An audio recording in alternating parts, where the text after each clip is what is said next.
दोस्तों, पिछले वीडियो में हमने पे प्रोटेक्शन रूल्स के पार्ट ए को डिटेल में समझा था, जहां हमने देखा कि जब कोई employee PSU, autonomous body, university या नेशनलाइज्ड बैंक से डायरेक्ट रिक्रूटमेंट के जरिए सेंट्रल गवर्नमेंट में अपॉइंट होता है तो उसकी पे किस तरह प्रोटेक्ट की जाती है।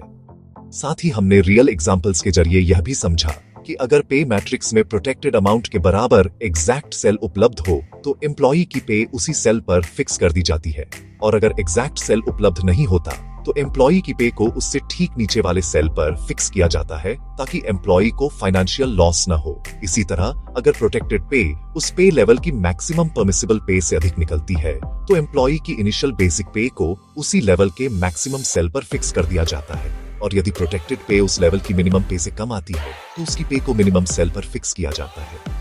अब दोस्तों, पे प्रोटेक्शन रूल्स के पार्ट ए को समझने के बाद नेचुरली एक बहुत बड़ा सवाल सामने आता है कि अगर कोई एम्प्लॉई स्टेट गवर्नमेंट से डायरेक्ट रिक्रूटमेंट के जरिए सेंट्रल गवर्नमेंट में अपॉइंटमेंट लेता है तो क्या उसकी पे भी उसी तरह प्रोटेक्ट होती है या फिर उसके लिए कोई अलग रूल्स हैं? और इसी सवाल का जवाब हमें पे प्रोटेक्शन रूल्स के पार्ट बी में मिलता है, जो खास तौर पर स्टेट गवर्नमेंट एम्प्लॉइज के लिए बनाया गया है। इसलिए वीडियो को अंत तक जरूर देखिएगा ताकि पे प्रोटेक्शन का पूरा कंसेप्ट एकदम क्रिस्टल क्लियर हो जाए। पार्ट बी कैटेगरी में शामिल एम्प्लॉइज के पे प्रोटेक्शन प्रोसेस को समझने से पहले यह जानना जरूरी है कि इस कैटेगरी में कौन कौन से ऑर्गेनाइजेशंस के एम्प्लॉइज आते हैं। तो चलिए समझते हैं। दोस्तों, पार्ट बी उन सभी केसेस पर लागू होता है जहां कोई एम्प्लॉई स्टेट गवर्नमेंट के अंतर्गत सेवा दे रहा हो, चाहे वह स्टेट सेक्रेटेरिएट में काम करता हो या स्टेट गवर्नमेंट के अधीन किसी लोकल बॉडी में, और यहाँ तक कि इमरजेंसी डिविजनल अकाउंटेंट्स और डिविजनल अकाउंटेंट्स को भी इस कैटेगरी में स्पेसिफिकली कवर किया गया है ताकि उनकी पे प्रोटेक्शन को लेकर किसी तरह की कंफ्यूजन न रहे। और जैसे ही इन कैटेगरीज में आने वाला कोई एम्प्लॉई डायरेक्ट रिक्रूटमेंट के माध्यम से सेंट्रल गवर्नमेंट की किसी पोस्ट पर सिलेक्ट होकर अपॉइंट होता है, उसी मोमेंट से पार्ट बी के पे प्रोटेक्शन रूल्स उस पर लागू हो जाते हैं। दोस्तों, हमने यह तो क्लियर कर लिया कि पार्ट बी के पे प्रोटेक्शन रूल्स किन किन स्टेट गवर्नमेंट एम्प्लॉइज पर लागू होते हैं, लेकिन असली कंफ्यूजन यहीं से शुरू होती है कि स्टेट गवर्नमेंट से सेंट्रल गवर्नमेंट ज्वाइन करने पर आखिर पे कैसे फिक्स होती है, क्योंकि यहीं पर पे फिक्सेशन का मेथड थोड़ा टेक्निकल हो जाता है और ज्यादातर एम्प्लॉइज इसी स्टेज पर सबसे ज्यादा डाउट महसूस करते हैं। इसी कंफ्यूजन को दूर करने के लिए अब हम पार्ट बी कैटेगरी में शामिल एम्प्लॉइज के पे फिक्सेशन मेथड को बिल्कुल स्टेप बाय स्टेप और सिंपल लैंग्वेज में समझने वाले हैं। लेकिन उससे पहले एक बहुत जरूरी बात समझना जरूरी है कि जो स्टेट गवर्नमेंट एम्प्लॉइज 1 जनवरी 2016 या उसके बाद सेंट्रल गवर्नमेंट ज्वाइन करते हैं, उनकी पे फिक्सेशन अब पुराने पे स्केल सिस्टम से नहीं होती, बल्कि 7th सेंट्रल पे कमीशन के बाद लागू किए गए रिवाइज्ड पे स्ट्रक्चर के आधार पर की जाती है। हालांकि यहाँ एक इम्पोर्टेंट ट्विस्ट है कि पे फिक्सेशन का एग्जैक्ट मेथड इस बात पर डिपेंड करता है कि संबंधित स्टेट गवर्नमेंट ने अपने एम्प्लॉइज की सैलरी को किस पैटर्न पर रिवाइज किया है, और इसी आधार पर पार्ट बी के तहत पे फिक्सेशन को 3 अलग अलग केसेस में समझा जाता है। तो चलिए पार्ट बी कैटेगरी में शामिल एम्प्लॉइज के पे प्रोटेक्शन रूल्स के फर्स्ट केस को समझते हैं। दोस्तों, फर्स्ट केस तब अप्लाई होता है जब किसी स्टेट गवर्नमेंट ने अपने एम्प्लॉइज की पे को 7th सीपीसी पैटर्न पर एग्जैक्टली उसी फॉर्म में रिवाइज किया हो जैसा 1 जनवरी 2016 को सेंट्रल गवर्नमेंट में लागू था। यानी उस समय इंडस्ट्रियल वर्कर्स के लिए all India consumer price index की 2001 सीरीज में निर्धारित बेस इंडेक्स 261.41 के आधार पर डियरनेस अलाउंस को 0 माना गया था। ऐसी सिचुएशन में अगर उस स्टेट गवर्नमेंट से कोई एम्प्लॉय डायरेक्ट रिक्रूटमेंट के जरिए सेंट्रल गवर्नमेंट में अपॉइंट होता है तो उसकी पे फिक्सेशन एकदम स्ट्रेट फॉरवर्ड और रूल बेस्ड तरीके से की जाती है, क्योंकि यहाँ स्टेट और सेंट्रल दोनों की बेसिक पे स्ट्रक्चर ऑलरेडी अलाइंड होती है। अब यहीं पर एक इंपॉर्टेंट सवाल उठता है कि आखिर ये all India consumer price index इतना क्रूशियल क्यों है और इसका पे फिक्सेशन से क्या कनेक्शन है। तो दोस्तों, दरअसल इंडस्ट्रियल वर्कर्स के लिए all India consumer price index की 2001 सीरीज असल में एक कॉस्ट ऑफ लिविंग इंडेक्स है, जिसका use government dearness allowance calculate करने के लिए करती है। 6th सीपीसी के टाइम पर डियरनेस अलाउंस धीरे धीरे बढ़ते बढ़ते करीब 125% तक पहुंच चुका था, और जब 7th सीपीसी लागू हुआ तो इस पूरी डीए अमाउंट को बेसिक पे में मर्ज कर दिया गया और उसी इंडेक्स से डीए को रीसेट करके 0% कर दिया गया। इसलिए जब कोई स्टेट ये डिक्लेयर करती है कि वह बेस इंडेक्स 2001 सीरीज के साथ 7th सीपीसी पैटर्न 1 जनवरी 2016 से अडॉप्ट कर रही है, तो इसका साफ मतलब ये होता है कि उसकी पे मैट्रिक्स टेबल बिल्कुल सेंट्रल गवर्नमेंट की पे मैट्रिक्स टेबल जैसी है, और उसके एम्प्लॉइज का डियरनेस अलाउंस भी उसी डेट से 0% से स्टार्ट किया जाता है। अब यहाँ से पे फिक्सेशन का रियल प्रोसेस शुरू होता है। अगर ऐसा एम्प्लॉय सेंट्रल गवर्नमेंट में हायर लेवल की पोस्ट पर अपॉइंट होता है तो सबसे पहले उसे उसकी करंट लेवल में एक इंक्रीमेंट दिया जाता है, यानी जिस लेवल से वह मूव कर रहा है उसी लेवल में उसकी पे को एक स्टेप बढ़ाया जाता है। इस इंक्रीमेंट के बाद जो अमाउंट निकलती है उसी अमाउंट के बराबर पे को हायर लेवल की पे मैट्रिक्स में लोकेट किया जाता है। अगर हायर लेवल में वही एग्जैक्ट अमाउंट वाला सेल अवेलेबल हो जाता है तो एम्प्लॉय को उसी सेल पर प्लेस कर दिया जाता है। लेकिन कई बार ऐसा होता है कि हायर लेवल की पे मैट्रिक्स में एग्जैक्ट मैचिंग सेल अवेलेबल नहीं होता और ऐसे में एम्प्लॉय को नेक्स्ट हायर अवेलेबल सेल में प्लेस कर दिया जाता है ताकि उसकी पे प्रॉपर्ली प्रोटेक्ट हो सके। हालांकि यहाँ एक सेफ्टी कंडीशन भी है कि अगर लोअर लेवल में इंक्रीमेंट जोड़ने के बाद भी जो अमाउंट निकलती है वह हायर लेवल के मिनिमम पे यानी फर्स्ट सेल से कम है तो ऐसी स्थिति में एम्प्लॉय की पे को सीधे हायर लेवल के मिनिमम सेल पर फिक्स कर दिया जाता है। वहीं दूसरी तरफ अगर स्टेट गवर्नमेंट एम्प्लॉय की सेंट्रल गवर्नमेंट में अपॉइंटमेंट सेम या आइडेंटिकल लेवल की पोस्ट पर होती है, यानी लेवल में कोई चेंज नहीं होता, तो उसकी पे में कोई रिकैलकुलेशन या एडजस्टमेंट नहीं किया जाता और वह एम्प्लॉय वही पे कंटिन्यू करता है जो वह स्टेट गवर्नमेंट में ड्रॉ कर रहा था, क्योंकि जब लेवल सेम रहता है तो पे प्रोटेक्शन ऑटोमेटिकली इंश्योर्ड मानी जाती है। तो चलिए दोस्तों, अब इसी रूल बेस्ड मेथड को हम 4 प्रैक्टिकल एग्जांपल्स की मदद से स्टेप बाय स्टेप समझते हैं ताकि पे फिक्सेशन का कॉन्सेप्ट बिल्कुल क्लियर हो जाए। पहला केस लेते हैं जहां स्टेट गवर्नमेंट एम्प्लॉय की पे इंक्रीमेंट के बाद हायर लेवल की पे मैट्रिक्स में एग्जैक्ट सेम अमाउंट वाला सेल अवेलेबल होता है। मान लीजिए एक स्टेट गवर्नमेंट एम्प्लॉय लेवल 6 में 47,600 रुपए की पे ड्रॉ कर रहा है। जब यह एम्प्लॉय सेंट्रल गवर्नमेंट में हायर लेवल 7 की पोस्ट पर अपॉइंट होता है तो सबसे पहले उसकी पे को उसी करंट लेवल 6 में एक इंक्रीमेंट दिया जाता है जिससे उसकी पे 47,600 रुपए से बढ़कर 49,000 रुपए हो जाती है। इस इंक्रीमेंट के बाद जो अमाउंट बनती है यानी 49,000 रुपए को हायर लेवल 7 की पे मैट्रिक्स में लोकेट किया जाता है, क्योंकि लेवल 7 में 49,000 रुपए का एग्जैक्ट मैचिंग सेल अवेलेबल है, इसलिए एम्प्लॉय को उसी सेल पर प्लेस कर दिया जाता है और इस तरह उसकी फाइनल पे 49,000 रुपए पर फिक्स हो जाती है। अब दूसरे केस में सिचुएशन थोड़ी डिफरेंट होती है। यहाँ एम्प्लॉय लोअर लेवल जैसे लेवल 4 में 27,100 रुपए की पे ड्रॉ कर रहा होता है। जब उसे इंक्रीमेंट दिया जाता है तो उसकी पे 27,900 रुपए हो जाती है। लेकिन जब इस अमाउंट को हायर लेवल 6 की पे मैट्रिक्स में चेक किया जाता है तो वहां 27,900 रुपए का एग्जैक्ट मैचिंग सेल अवेलेबल नहीं होता, बल्कि लेवल 6 का मिनिमम पे ही 35,400 रुपए होता है, जो इंक्रीमेंटेड पे से ज्यादा है। ऐसी सिचुएशन में रूल यह कहता है कि पे प्रोटेक्शन के लिए एम्प्लॉय की पे को डायरेक्टली हायर लेवल के मिनिमम सेल यानी 35,400 रुपए पर फिक्स कर दिया जाता है ताकि एम्प्लॉय को किसी भी तरह का फाइनेंशियल लॉस न हो।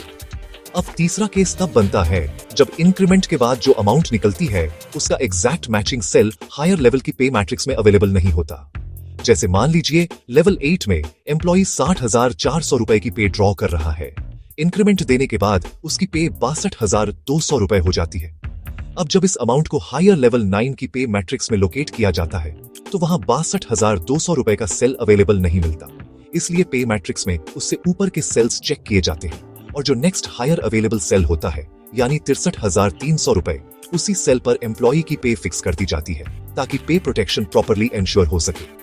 अब चौथा और आखिरी केस सबसे सिंपल होता है जब स्टेट गवर्नमेंट एम्प्लॉय की सेंट्रल गवर्नमेंट में अपॉइंटमेंट सेम या आइडेंटिकल लेवल की पोस्ट पर होती है, जैसे लेवल 6 से लेवल 6, तो लेवल में कोई चेंज नहीं होता। ऐसी सिचुएशन में एम्प्लॉय की पे में कोई रिकैलकुलेशन या एडजस्टमेंट नहीं किया जाता और एम्प्लॉय वही पे कंटिन्यू करता है जो वह स्टेट गवर्नमेंट में ड्रॉ कर रहा था। मान लीजिए एम्प्लॉय लेवल 6 में 52,000 रुपए की पे ड्रॉ कर रहा था तो सेंट्रल गवर्नमेंट में भी उसकी पे 52,000 रुपए पर कंटिन्यू रहेगी, क्योंकि जब लेवल सेम रहता है तो पे प्रोटेक्शन ऑटोमेटिकली इंश्योर्ड मानी जाती है।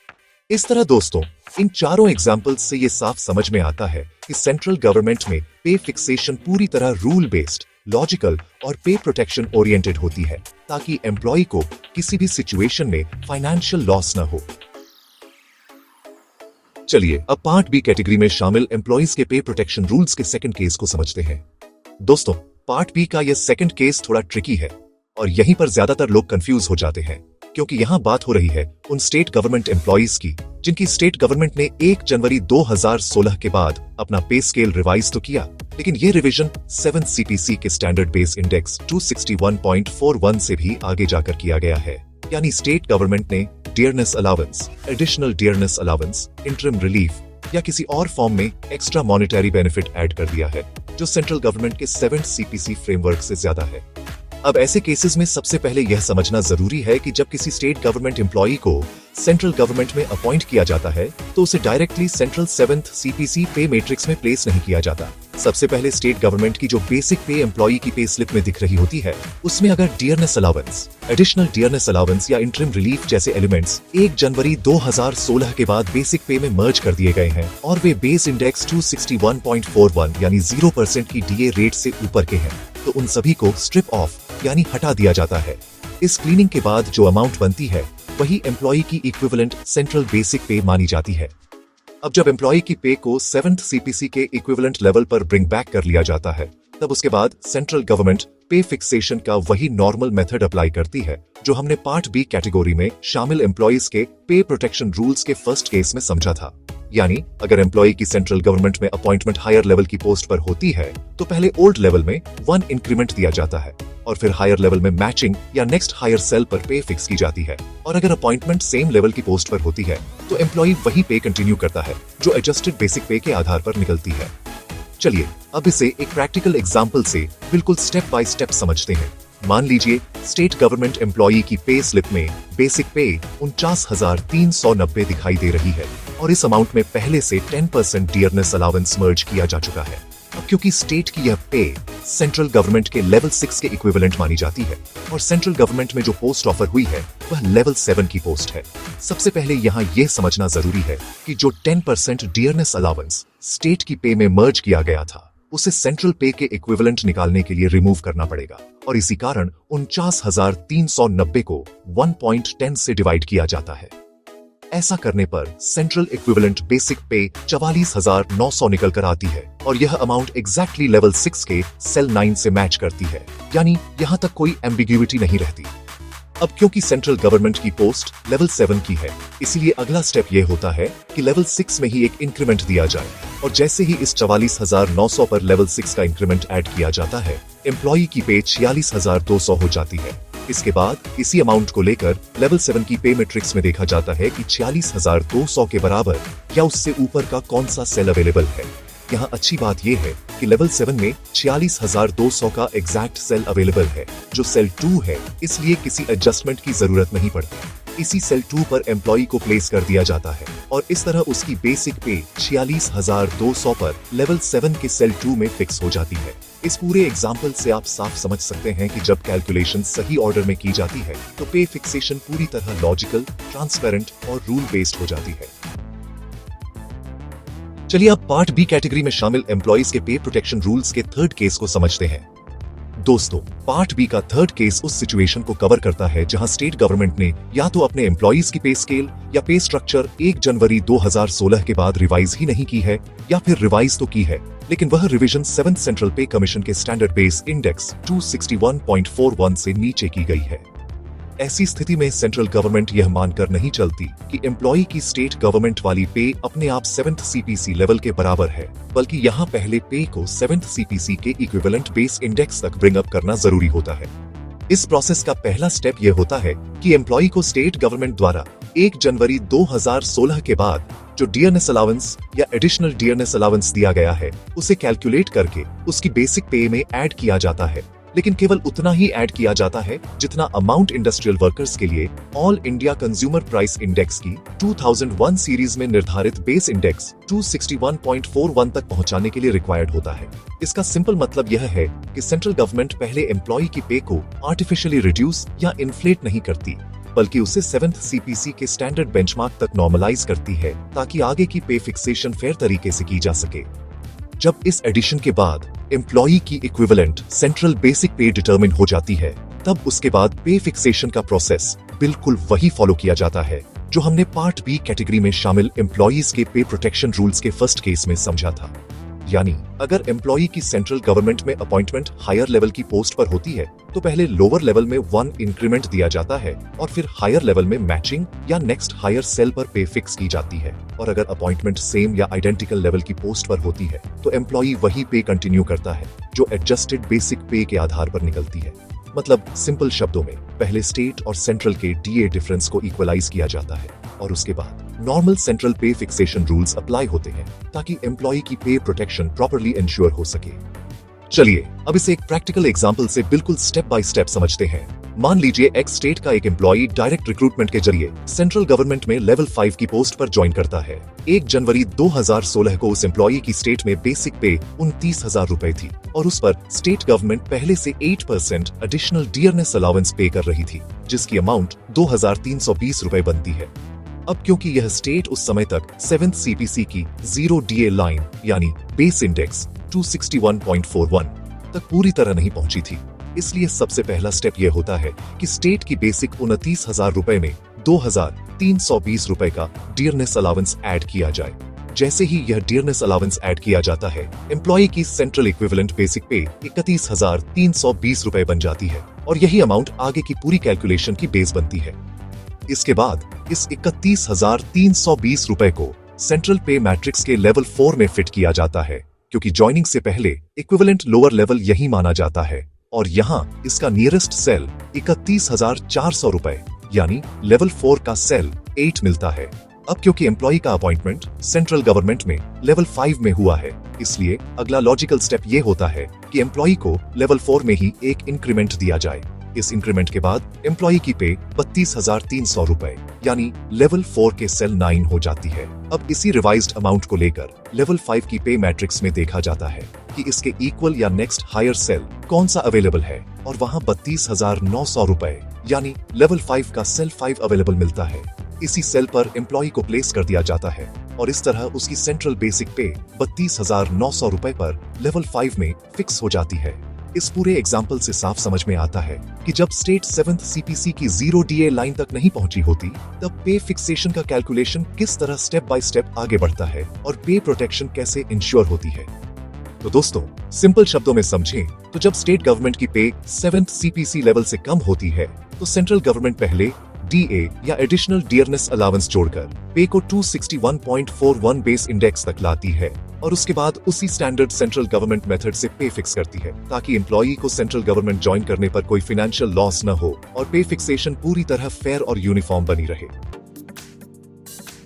तो दोस्तों, अब तक हमने पार्ट बी को डिटेल में और एग्जाम्पल के साथ पूरी तरह समझ लिया है, लेकिन कहानी यहीं खत्म नहीं होती, क्योंकि यहीं से शुरू होती है असली ट्विस्ट वाली पार्ट सी कैटेगरी। इस कैटेगरी में वे एम्प्लॉइज आते हैं जो पहले से सेंट्रल गवर्नमेंट सर्वेंट होते हैं और डायरेक्ट रिक्रूटमेंट के जरिए सेंट्रल गवर्नमेंट की ही किसी दूसरी पोस्ट पर सिलेक्ट होकर ज्वाइन करते हैं। यानी अगर आप पहले से सेंट्रल गवर्नमेंट में काम कर रहे हैं और अब किसी नई पोस्ट पर अपॉइंटमेंट लेते हैं, तो ध्यान रखिए कि यहाँ पे फिक्सेशन और पे प्रोटेक्शन के रूल्स पार्ट ए और पार्ट बी से पूरी तरह अलग होते हैं और आपकी पे किसी बिल्कुल नए फॉर्मूला के आधार पर कैलकुलेट की जाती है। यही वजह है कि पार्ट सी सबसे ज्यादा कंफ्यूजिंग भी होता है और सबसे ज्यादा इंपॉर्टेंट भी, और इसी कारण इसे हम अगले वीडियो में स्टेप बाय स्टेप आसान भाषा और प्रैक्टिकल एग्जाम्पल्स के साथ डिटेल में समझेंगे, ताकि कोई भी डाउट आपके मन में न रह जाए। और दोस्तों, वीडियो खत्म करने से पहले आपसे एक छोटा सा रिक्वेस्ट है, अगर आपको यह जानकारी यूजफुल और प्रैक्टिकल लगी हो तो हमारे channel government rules made easy को सब्सक्राइब जरूर कीजिए,